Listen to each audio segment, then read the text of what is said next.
Querido amigo e querida amiga que nos acompanha nesse nosso canal de vídeos Raciocínios Espíritas. Estamos de retorno em mais um episódio do Bloco Pão da Vida. Como nós já falamos em outros vídeos, o Bloco Pão da Vida se divide, na verdade, em duas linhas de produção de conteúdo. O Bloco Pão da Vida tem o propósito central de examinar os ensinos evangélicos, os ensinos de Jesus. E ele tem, portanto, um estudo, que é um estudo virtual, que nós fazemos capítulo por capítulo, aliás, item por item, de capítulo por capítulo, da obra O Evangelho segundo o Espiritismo. O nosso propósito é estudar toda a obra O Evangelho segundo o Espiritismo, deixando, portanto, aqueles elementos que nós consideramos os essenciais, ou os básicos, os principais, para aqueles que estudam na casa espírita, para aqueles que se dedicam a examinar a obra em suas residências, para aqueles que têm interesse de aprofundar a discussão e de melhorar, inclusive, a discussão no Evangelho do Lar em Família. Então tem esse estudo virtual, capítulo por capítulo, sistemático, que estamos fazendo de maneira bem lenta, bem paulatina, para que a gente possa, de alguma forma, produzir um trabalho consistente, um trabalho à altura, ou pelo menos que não deslustre o Evangelho segundo o Espiritismo. E dentro dessa linha, dentro desse bloco, tem uma outra linha de abordagem, que são os estudos presenciais, que nós fazemos, por exemplo, nas casas espíritas, estudo da obra de André Luiz, estudo do próprio Evangelho segundo o Espiritismo, estudo do Livro dos Espíritos, que a gente faz nas casas espíritas, são estudos virtuais, que tem alguma conexão com os ensinamentos evangélicos, mas se trata aqui de uma outra linha dentro do mesmo bloco. Porque o propósito dessas duas linhas é fomentar discussões sobre a moral espírita, a moral cristã, os ensinos evangélicos, os aspectos religiosos e morais da doutrina espírita. Esse é o propósito desse bloco.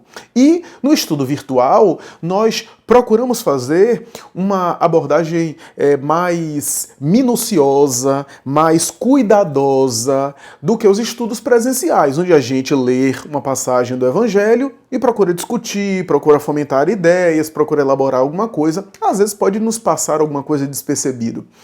E isso a gente tenta evitar nos estudos presenciais. Por isso que a gente tem estudado o Evangelho segundo o Espiritismo de maneira lenta, suave.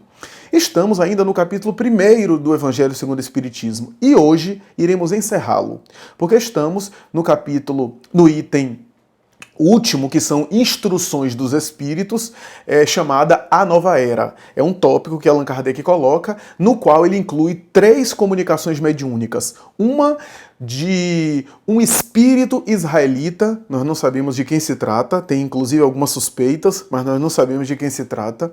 A segunda de Fênelon, e a terceira, uma mensagem muito curiosa, de Erasto, discípulo de São Paulo.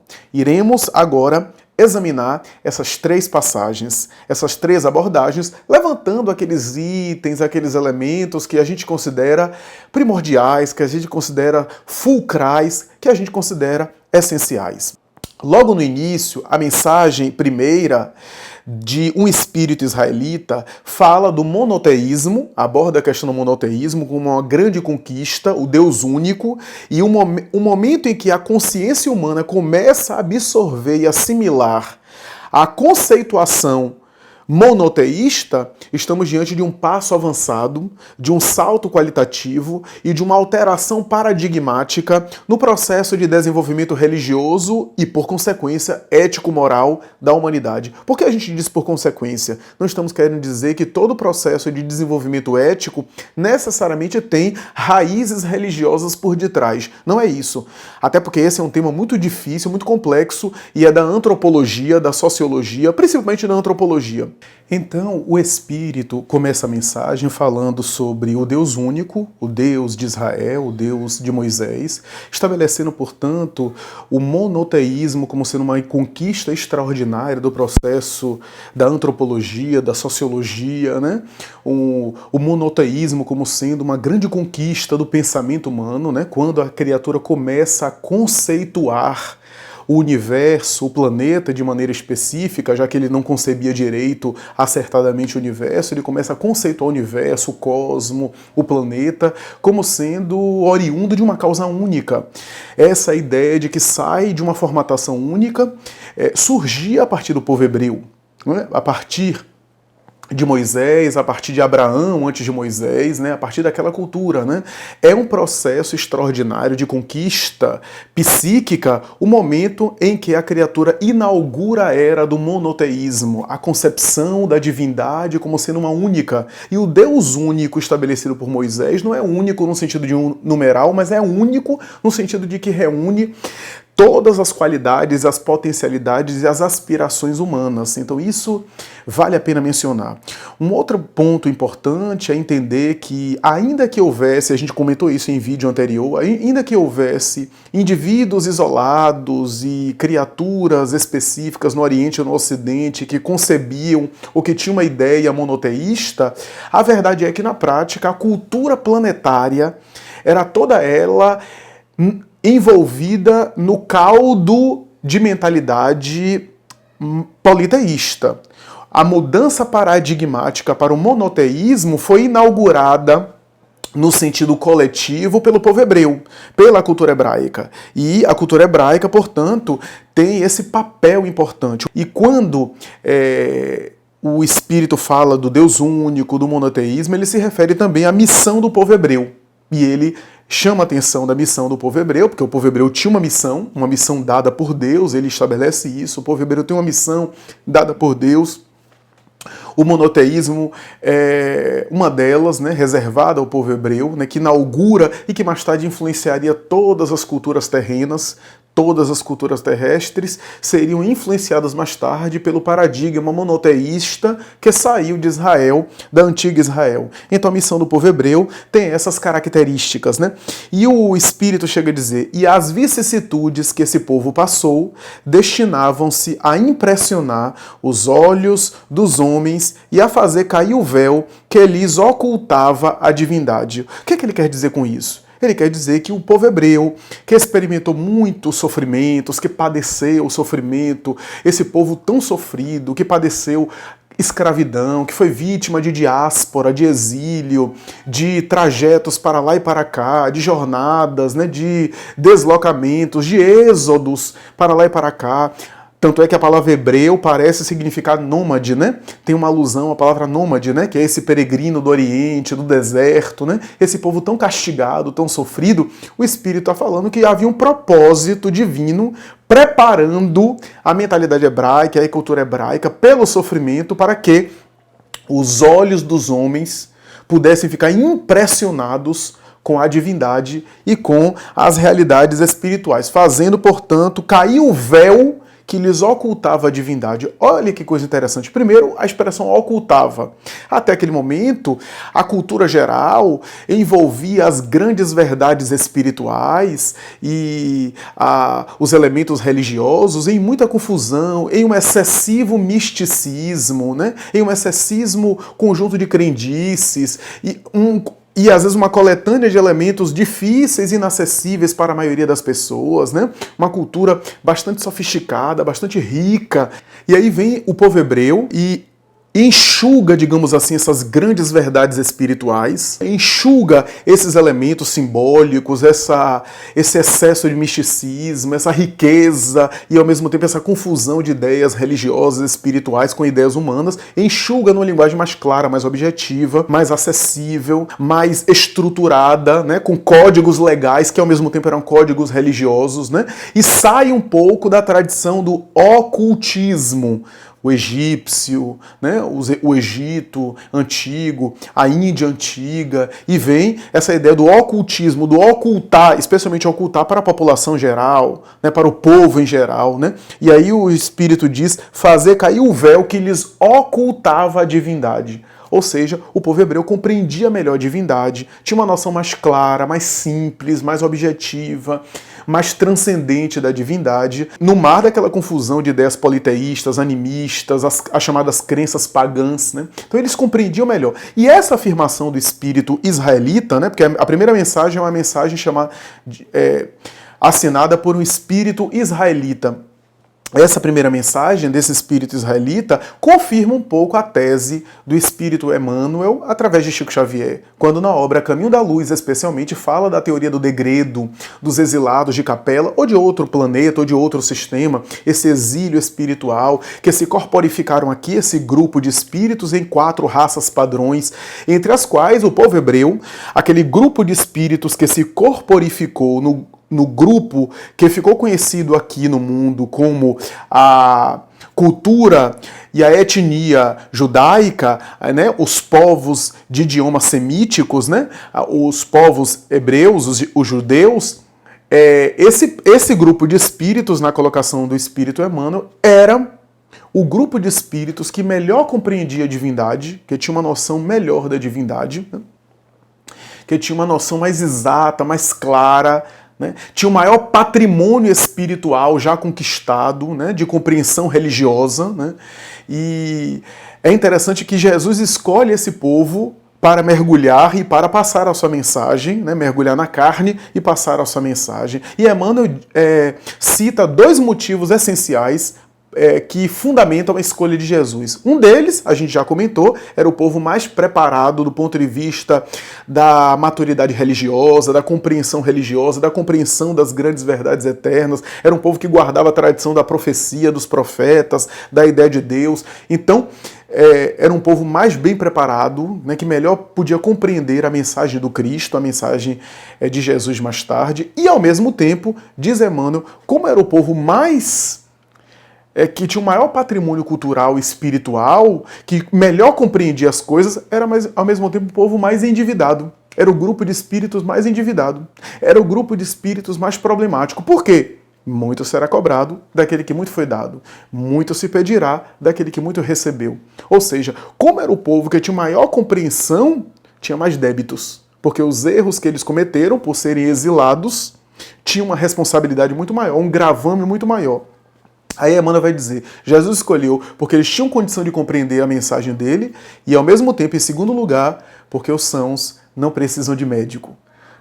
Isto é, porque é para os doentes que Jesus via. E o grupo de espíritos que constituía os hebreus eram os espíritos mais enfermos, mais doentes. Isso é interessante a gente pensar, a gente reflexionar. Que bonito, né? Abraão, inicialmente, e mais tarde, especialmente Moisés, inaugura essa mentalidade do Deus único, que vai influenciar as culturas gerais mais tarde, né? Inclusive códigos legais, cultura judiciária, cultura legal, e não apenas a cultura religiosa, né? E o desenvolvimento ético da humanidade. Porque não queremos dizer que o desenvolvimento ético da humanidade só tem raízes religiosas, mas nessas civilizações antigas, na antiguidade de todas as civilizações, o pensamento humano se desenvolvia influenciado pelo pensamento religioso, né, pelas ideias religiosas, porque os conceitos religiosos permeavam todos os aspectos da vida humana, social, político, comportamental, familiar. Não havia essa ideia. Então, tanto é que na cultura hebraica, judiciário e religioso era uma coisa só, né? Era tudo misturado em uma coisa só. Então, interessante a gente pensar nisso, né? E o Espírito diz, os mandamentos de Deus, dados por intermédio de Moisés, contêm o germen da mais ampla moral cristã. Olha que coisa interessante. Olha que valor que esse espírito israelita está dando à mensagem da primeira revelação. Olha que importância a primeira revelação tem. Ele está dizendo que na primeira revelação, especialmente no decálogo, nos mandamentos dados por Deus em transe mediúnico espiritual, não era Deus propriamente falando, era de Deus, mas era dos espíritos bons, dos espíritos superiores, dos emissários do Cristo, ou do próprio Cristo, que deve ter inspirado também Moisés, revelando, portanto, esse decálogo que é base fundamental e faz parte da lei divina. E o que o Espírito está falando é que o cristianismo já está ali. O cristianismo, a moral cristã, já está ali, no decálogo. Só que em germe, ali está a mais ampla moral cristã, ou seja, está abrangente. Está abrangente, mas não está claro. E aí o Espírito vai dizer, Moisés iniciou, jogando germes para que Jesus desenvolvesse esses germes e amadurecesse esses germes. E chega a concluir na mensagem dizendo, o Espiritismo vai concluir essa tarefa. Moisés iniciou, Jesus desenvolveu e o Espiritismo concluirá. Ele acaba a mensagem mais ou menos falando sobre isso. Tanto o espírito israelita, como mais tarde Fênelon na outra mensagem, faz alusão à questão de que a mentalidade hebraica, a mentalidade cultural hebraica, tinha ainda reminiscências de uma cultura selvagem, uma cultura de morte, uma cultura, né, que de alguma forma também fazia a prática de destruição, ainda havia o instinto de destruição muito forte, predominando. Então é natural a gente pensar nessa cultura feita dessa forma, e aí Allan Kardec, ou melhor, o Espírito vai dizer que não era possível ao hebreu compreender uma mensagem totalmente espiritual, exclusivamente espiritual. Por isso Moisés mesclou a sua mensagem espiritual com elementos materiais, e o Espírito chega a dizer a mensagem de Moisés era semi-material, porque tinha elementos divinos ali em germe, misturado com símbolos e elementos materiais para que o hebreu pudesse absorver melhor, entender melhor, como dizia mais tarde o apóstolo Paulo, né? Para crianças, o alimento líquido, porque não tem condição de digerir o alimento sólido, mas para o adulto, o alimento sólido, porque já tem capacidade de digestão. Então, essa metáfora, esse símbolo, né? Então, o hebreu foi, de alguma forma, absorvendo aquela mensagem de Moisés semi-material, por isso a ideia dos sacrifícios, né? O Espírito faz essa alusão à ideia do sacrifício do holocausto, né?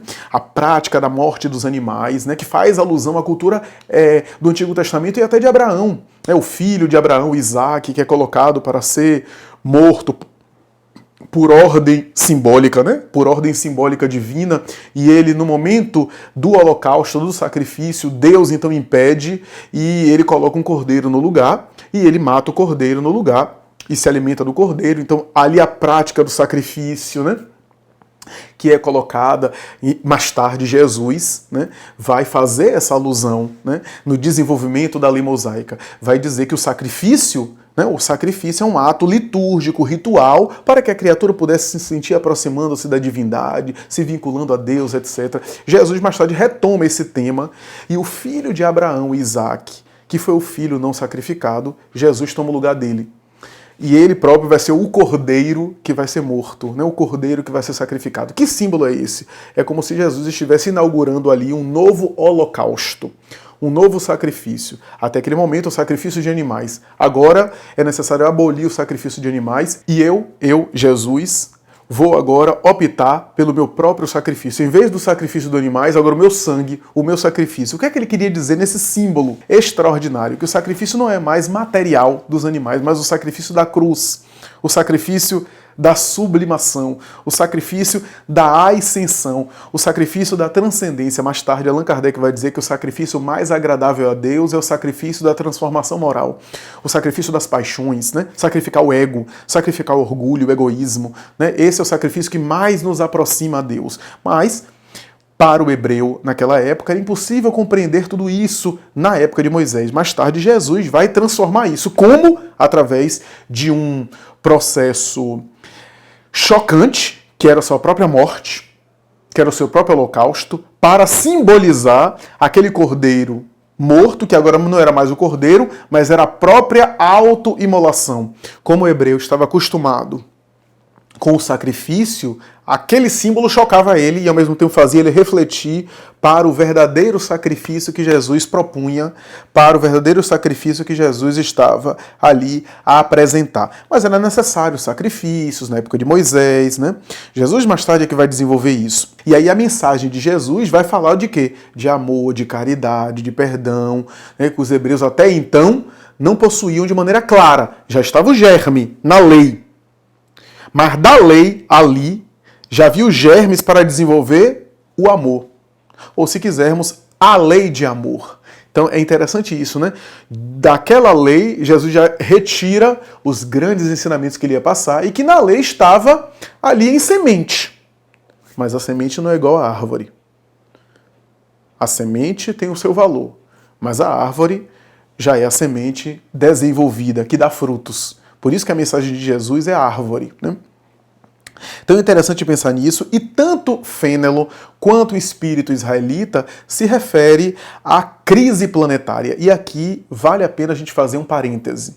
Os dois espíritos se referem à crise que convulsiona o planeta, fazendo com que os grandes valores espirituais e materiais se debatam, e o velho mundo desgastado já não satisfaz a criatura humana. Em outras palavras, eles estão dizendo que, de um lado, a religião dogmática, tradicional, ancestral, cujas explicações ainda estão na Idade Média, cuja visão de mundo é limitada, reduzida, que não acompanha o progresso, que não acompanha a ciência, né, que não acompanha o desenvolvimento, que não é coerente, que não dá explicações que satisfaçam mais o coração e a razão, né? Explicações irracionais, por imposição de fé dogmática. Essa religião já está gasta e já não está mais recebendo a adesão das criaturas. E de outro lado, a ciência materialista, que se divorcia da religião, oferece o grande apogeu, o progresso, etc., mas não dá felicidade à criatura, não oferece paz, não oferece solução dos conflitos, e a gente vê esses elementos se periclitando.